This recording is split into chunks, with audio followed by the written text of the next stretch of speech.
Je vais vous poser une question. Si vous répondez bien, je vous laisse. Vous pouvez répéter la question? C'est une étrange question. Je suis. La télé en question. Vous êtes-vous déjà demandé ce qu'il se tramait en coulisses lorsque vous profitiez d'un moment sympa en bonne compagnie au restaurant? Parce que l'assiette devant vous est peut-être très jolie, mais de l'autre côté de la salle, tout n'est parfois pas si rose. Heureusement, depuis 2011, Philippe Etchebest lève le voile sur les plaques de cuisson en piteux état, les cartes à rallonge qui cachent un loup et les produits surgelés à gogo dans Cauchemar en cuisine sur M6.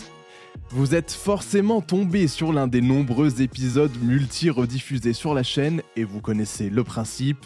Le chef arrive dans un restaurant, goûte au plat, fait un tour en cuisine, puis met à l'épreuve les restaurateurs pour leur venir en aide.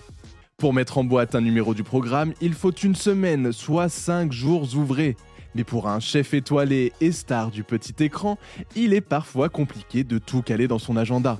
C'est pour cette raison qu'en 2021, un petit jeune du nom de Mallory Gabzi est venu lui prêter main forte. Le Belge, qui avait atteint les demi-finales de la saison 11 de Top Chef en 2020, avait pris le relais du meilleur ouvrier de France et aidait les cuisiniers à mettre au point une dernière recette avant le départ des caméras. Toutefois, ces derniers temps, Mallory Gabzi n'est plus au casting de l'émission et Philippe Etchebest intervient en visioconférence dans les dernières étapes du tournage. Mais pourquoi Mallory Gabzi a-t-il disparu du programme ?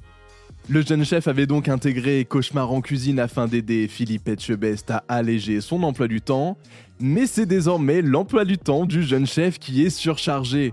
Car avec une étoile au guide Michelin décrochée en mars 2023, la situation s'est inversée. Romuald Gravelot, directeur des programmes chez le producteur Studio 89, justifie cette absence auprès de Télé Loisirs. Il a beaucoup d'activités, il a eu un bébé. Ça correspondait à un moment de sa vie où il avait d'autres priorités. L'arrivée de son fils Aslan était vraiment sa priorité. Ce sont des gens qui sont très occupés. Son restaurant prenait énormément de temps et avec sa vie de famille en plus, il a dû faire un choix.